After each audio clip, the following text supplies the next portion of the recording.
নড়াইল জেলায় থাকি, আমার নাম কুকুরানি বিশ্বাস। আমাদের পুজো অর্চনা করার কায়দা নেই, উলুধ্বনি দেওয়ার কায়দা নেই, শঙ্খ বাজানোর কায়দা নেই, ঢাক ঢোল বাজানোর সঙ্গে সঙ্গে আসিয়ে প্রতিবাদ বলে যে বন্ধ করো। ভারতের গণমাধ্যমের সামনে বক্তব্য দেয়া এই নারী নড়াইল জেলার কুকুরানি বিশ্বাস অভিযোগ করেন, বাংলাদেশে সংখ্যালঘুদের উপর নির্যাতন করা হচ্ছে, বাড়িঘরে থাকতে দেওয়া হচ্ছে না। অথচ কুকুরানির নড়াইলের মাইজপাড়া ইউনিয়নের বোরামারা গ্রামে গিয়ে চোখে পড়ল ভিন্ন চিত্র। গ্রামবাসী জানায়, পূর্বপুরুষের আমল থেকেই হিন্দু মুসলমান পরস্পর সৌহার্দ্যপূর্ণ পরিবেশে বসবাস করছেন। এরকম কোনো জিনিস ঘটেনি এবং আমার এই গ্রামে মনে হয় 500 ঘর মুসলমান আছে আর আমরা মাত্র 30 ঘর আছি। আমরা কোনো সময় কোনো সমস্যার মধ্যে নেই। আমরা কোনো অত্যাচারে খুব আমরা ভালো আছি। হিন্দু মুসলিম আমরা খুব নিজের ভাইয়ের মতো নাই আমরা বসত করছি। ভারতে যে সব বলেছে আমাদের বুড়ামারা গ্রামে এটা মোটে নাই।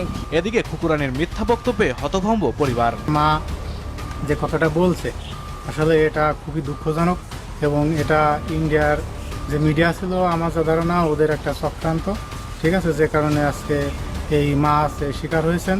আসলে আমি সমস্ত এই দেশবাসীর কাছে এবং জাতির কাছে আমি মার পক্ষ থেকে মার এই কথার আমি ক্ষমা প্রার্থী। তবে এক ভিডিও বার্তায় কুকুরানি বিশ্বাস অভিযোগ করেন, ভারতের সাংবাদিকরা তাকে দিয়ে মিথ্যা বলিয়েছে। এগুলো আছে আমি যা বলতেছি এইগুলো তুমি এই জায়গায় বলবা সবাইকে। তারপর না না আমি যেটা না পারি আমি সেটা তো বলতে পারবো না। তার কাছে কি না তোমার বলতে হবে। তারপরে আমাকে বলতেছে এই বালি এই কাজগুলো করো করে ব্যাগটা আমার কাছে কাছে নিয়ে বলতেছে যে ব্যাগটা কাকে নাও নিয়ে এরকম বলি দাঁড়াবে এই ব্যাগটা লুকাও, এই পার্স আছে এই যে পার্স, এই পার্সটা এই জায়গায় লাগিয়ে রাখো। আর চারিপাশে পুলিশ টুলিশ রয়েছে, তারপরে সাংবাদিকরা রয়েছে।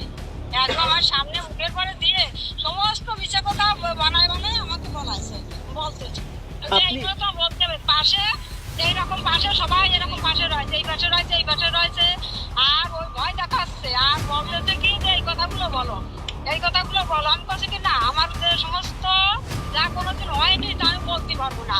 তাই বলে বলতেছে কি না তুমি এই কথাগুলো বলো মাসিমা তুমি এই কথাগুলো বলো। আমাকে বারবার এইগুলো বলতেছে।